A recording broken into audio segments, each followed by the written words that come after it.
तो आप देख रहे हैं इस सीरीज का पार्ट 2 एंड चैप्टर का नाम है हिस्टोरिकल बैकग्राउंड, जो कि फर्स्ट चैप्टर है एम लक्ष्मीकांत की इंडियन पॉलिटी की बुक से। मेरा नाम है अक्ष और आप देख रहे हैं मेरा यूट्यूब चैनल इंडियन अक्ष। तो चलते हैं अपनी वीडियो की तरफ। तो जैसे कि यहाँ पे आप लोग को दिख रहा है अमेंडिंग एक्ट ऑफ 1781, ठीक है, यानी कि 1781 का संशोधन अधिनियम। ना इसमें होता क्या है और ये एक्ट बनाया क्यों गया। तो इस एक्ट को बनाया गया था रेक्टिफाई, यानी कि रेक्टिफाई मीन्स होता है सुधार करना।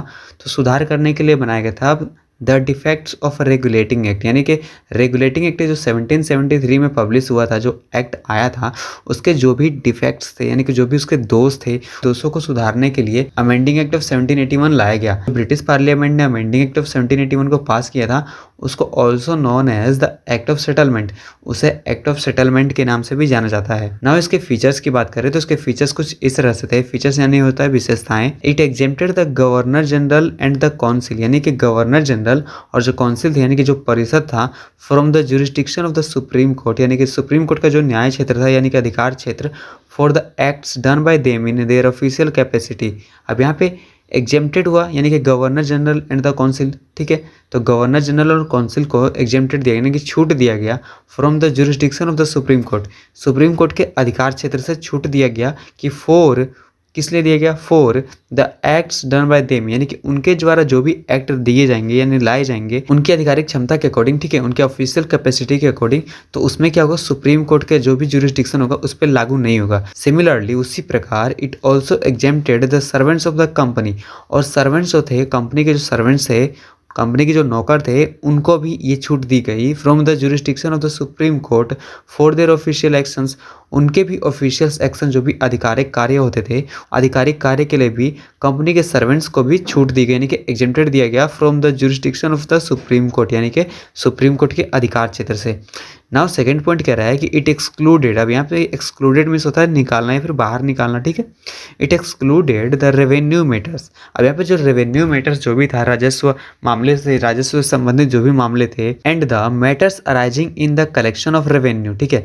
अब यहाँ पे कहा जा रहा है कि एक्सक्लूडेड यानी कि निकाला गया। अब क्या निकाला गया, द रेवेन्यू मैटर्स मतलब राजस्व से संबंधित जो भी मामले थे वो, एंड द मैटर्स, एंड वैसे matters arising in the collection of revenue, जो रेवेन्यू का कलेक्शन करने में, जो रेवेन्यू के कलेक्शन को करने में जो भी मैटर्स अराइज होते थे, उनको क्या कर दिया गया, इस एक्ट के थ्रू निकाल दिया गया from the jurisdiction of the supreme court, यानी कि सुप्रीम कोर्ट के अधिकार क्षेत्र से क्या हुआ, जुरिस्डिक्शन से उन सारे मैटर्स को निकाल लिया गया। कलेक्शन ऑफ रेवेन्यू से रिलेटेड जो भी मैटर्स होंगे उसमें क्या होगा, सुप्रीम कोर्ट कुछ नहीं बोलेगा। यहाँ पे सुप्रीम कोर्ट का अधिकार क्षेत्र उस पर लागू नहीं होगा, यानी कि उसका जुरिस्डिक्शन उस पर लागू नहीं होगा। नाउ अभी देखते हैं हम सेकंड स्लाइड। तो यहाँ पे हमारा फोर्थ पॉइंट है। फोर्थ पॉइंट ये कह रहा है कि it laid down that the appeals from the provincial courts, यानी कि जो प्रांतीय न्यायालय थे उनकी जो अपीलें थी, जो अपीलें वहाँ दर्ज होती थी, उन्हें निर्धारित किया गया था कि could be taken to the governor general in council, ठीक है।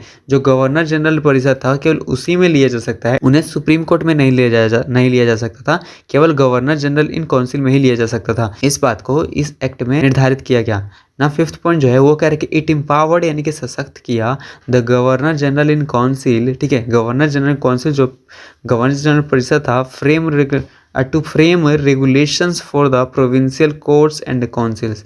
यहाँ पे देखिए जो गवर्नर जनरल काउंसिल थे उन्हें एम्पावर्ड किया गया, उनको सशक्त, उनको इस प्रकार की शक्ति दी गई कि वो रेगुलेशंस को फ्रेम कर सकते हैं, यानी कि कानूनों को बना सकते हैं, नियमों को बना सकते हैं, फॉर द प्रोविंशियल कोर्ट्स, यानी कि प्रांतीय न्यायालयों और प्रांतीय परिषदों के लिए क्या कर सकते हैं, रेगुलेशंस यानी कि नियमों को फ्रेम कर सकते हैं। कौन, तो गवर्नर जनरल एंड काउंसिल। ये 5 इंपॉर्टेंट फीचर्स थे अमेंडिंग एक्ट ऑफ 1781 के।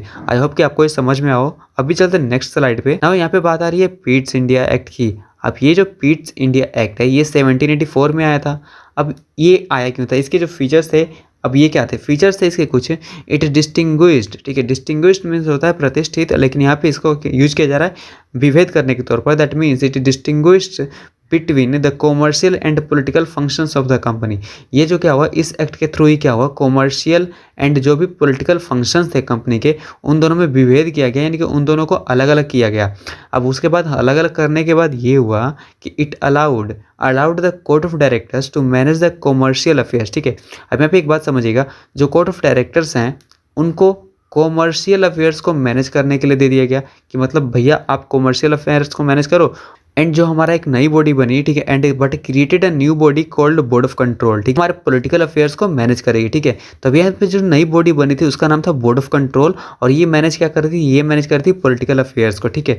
तो यहाँ पे समझ लीजिए दोबारा, allowed the court of directors, जो कोर्ट ऑफ डायरेक्टर्स है उनको मैनेज करने के लिए कहा गया था कि आप कॉमर्शियल अफेयर्स को मैनेज करिए, but created a new body called board of control, और एक नई बॉडी को क्रिएट किया गया जिसका नाम था बोर्ड ऑफ कंट्रोल, और उसको पॉलिटिकल अफेयर्स को कंट्रोल यानी कि मैनेज करने के लिए क्रिएट किया गया था, यानी कि बनाया गया था।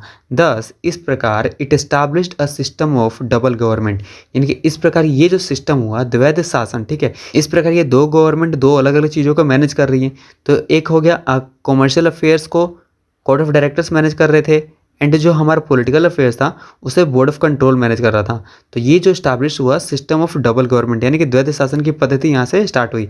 ना इसका जो थर्ड फीचर है वो कह रहा है इट एम्पावर्ड, यानी कि फिर सशक्त किया द बोर्ड ऑफ कंट्रोल, जो बोर्ड ऑफ कंट्रोल है, सुपरवाइज मीन्स होता है देख रेख करना, एंड डायरेक्ट मीन्स होता है निर्देशन, ठीक है, डायरेक्ट ऑल ऑपरेशंस, ठीक है। अब यहाँ पे कहा जा रहा है कि इट एम्पावर्ड यानी कि सशक्त किया, इस एक्ट ने क्या किया, सशक्त किया, यानी कि शक्ति दी बोर्ड ऑफ कंट्रोल को शक्ति दी कि supervise and direct all operations, यानी कि सारे कार्यों को सुपरवाइज यानी कि देख रेख करेंगे सारे कार्यों की, एंड डायरेक्ट करेंगे यानी उसका निर्देशन करेंगे of the civil and military government, यानी कि सैन्य और नागरिक सरकार की क्या करेंगे, ये लोग देख रेख करेंगे। इस फीचर में पिट्स इंडिया एक्ट ऑफ 1784 के थ्रू बोर्ड ऑफ कंट्रोल को ये राइट दिया गया। और ये क्या हो सकता है, सिविल एंड मिलिट्री गवर्नमेंट हो सकता है, या फिर revenue of British positions in India हो सकता है ना। यहाँ पे देखो सिविल एंड मिलिट्री गवर्नमेंट जो है, इसका कहने का मतलब है ये सिविल एंड मिलिट्री गवर्नमेंट उस वक्त किसके पास था, इंडिया को तो जरूरत थी नहीं, तो ऑलरेडी ये सब ब्रिटिशर्स ने क्रिएट किए थे। तो इसे ही कहा गया कि revenue of the British positions in India, यानी कि ब्रिटिश संपत्ति का जो भी राजस्व से रिलेटेड जो भी चीज़ें हैं, ठीक है, जो भी भारत में है उनका जो कंट्रोल होगा वो बोर्ड ऑफ कंट्रोल जो है वही सुपरवाइज करेगा एंड वही डायरेक्ट करेगा उन सभी ऑपरेशंस को। यहाँ पे कहा जाए 10, यानी कि जो कंपनी के जो क्षेत्र थे इन इंडिया, भारत में जो कंपनी के क्षेत्र थे, were for the first time called the British positions in India.